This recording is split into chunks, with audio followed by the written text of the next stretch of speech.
Balapan di kelas Moto3 seperti biasa menghadirkan hal-hal yang tidak terduga, terutama bagi pemenang balapan.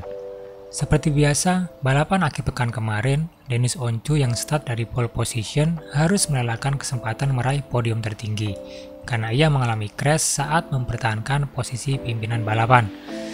Keberuntungan masih memihak, dia bisa bangun dan melanjutkan balapan, akan tetapi pulang tanpa mengantongi poin sama sekali, karena ia hanya finish di posisi ke-16.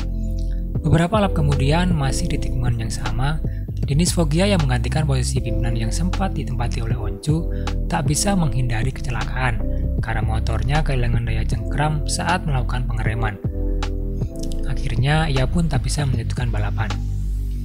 Balapan pun dimenangkan oleh Sergio Garcia, sang pemuncak klasmen sementara kejuaraan Moto3 2022. Kemenangannya diraih setelah Izan Guevara, rekan setimnya dijatuhi hukum turun satu tingkat karena melanggar track limit saat hendak menyalipnya mendekati garis finish. Ya, ngapes memang.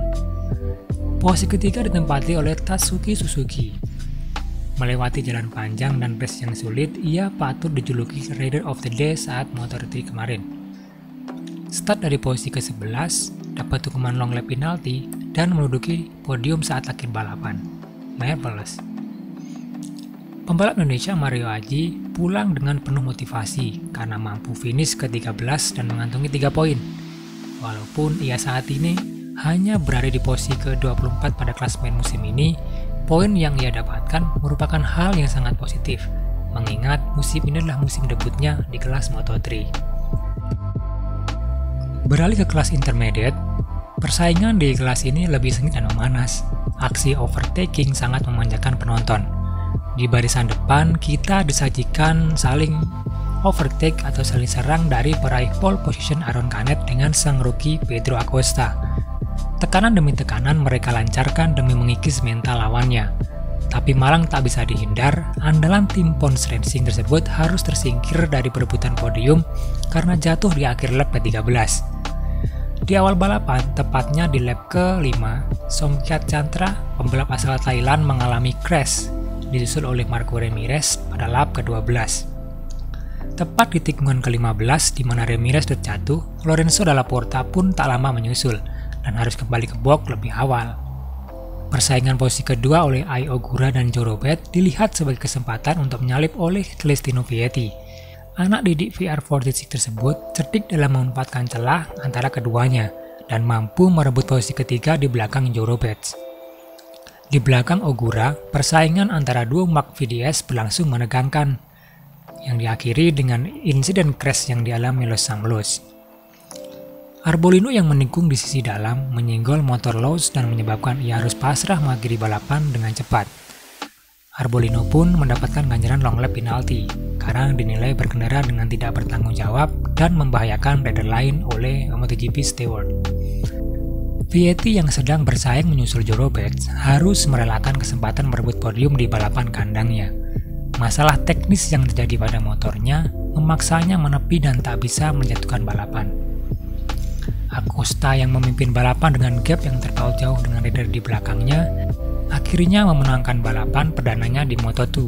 Setelah ia menjalani beberapa balapan awal yang tidak menyenangkan musim ini, di balapan Mugello kemarin ia meraih hasil yang sangat manis, serta mengukuhkan rekor sebagai pembalap termuda yang memenangkan balapan di kelas menengah, memecahkan rekor yang sebelumnya dipegang oleh Marc Marquez. Oh ya, podium kedua diraih oleh Joe Roberts dan disusul oleh Ai Ogura di posisi ketiga. Pekan balapan MotoGP kemarin terlihat sempurna dalam tanda petik. Balapannya di Italia, dominasi motor Italia. Pembalapnya pun dikuasai oleh pembalap Italia, dan yang terakhir dimenangkan pula oleh orang Italia. Perfecto. Apa kabar motor Jepang?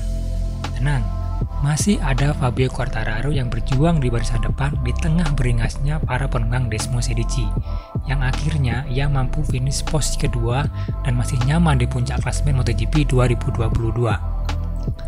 Pecco yang tampil apik walaupun di awal balapan sempat terlempar keluar dari barisan 5 besar, dengan cepat ia mampu kembali memperbaiki posisinya.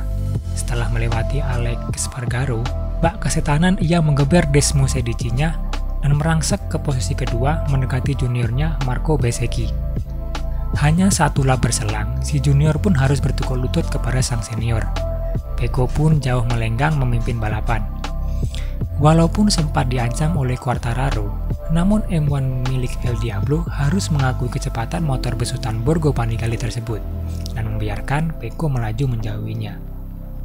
Kemenangan yang Bagnaia raih pekan kemarin merupakan pembuktian bahwa ia mampu memenangi balapan di sirkuit kandangnya sendiri. Setelah tahun lalu, ia gagal finish saat menjalani debutnya bersama Ducati di tim pabrikan. Posisi ketiga diduduki oleh Alex Espargaro dengan Aprilia RSGP. 4 kali podium yang ia raih beruntun musim ini mengantarkannya menduduki posisi kedua di klasmen dan hanya terpaut 8 poin dari Quartararo. Otomatis menjadikannya penantang kuat kejuaraan musim ini. Suzuki harus menelan pil pahit karena double DNF pada balapan kemarin. Dua ridernya Alex Rins dan John Mir harus menepi lebih awal. Begitu juga Bastianini, pembalap yang digosipkan akan menggeser posisi Jack Miller di tim pabrikan Ducati Lenovo tersebut, harus pasrah tidak bisa melanjutkan balapan karena terjatuh di gravel trap. Repsol Honda diwakili oleh Takaki Nakagami yang finish posisi ke-8. Sejauh balapan di Mugello kemarin, ia mampu menjadi pembalap Honda terbaik, disusul oleh Marquez yang finish di posisi ke-10 serta Alex Marquez di posisi ke-14. Sedangkan Pol Espargaro, ia mengalami crash dan tidak dapat melanjutkan balapan. Overall, balapan kemarin sempat menyuguhkan balapan yang menarik di awal putaran. Setelah itu, seperti biasa, aksi overtaking yang jarang terjadi membuat balapan sedikit membosankan. Melewati pertengahan balapan, kita pun sudah bisa menebak siapa yang bakal memenangi balapan. Di luar balapan, informasi bahwa Marc Marquez akan menjalani operasi keempat pada lengan tangan kanannya menjadi kabar yang mengejutkan pada para fans. Dia diperkirakan akan absen beberapa balapan musim ini atau bahkan sepanjang musim untuk melakukan pemulihan pasca operasi. Semoga operasinya berjalan lancar dan bisa kembali bersaing memperebutkan podium di balapan MotoGP.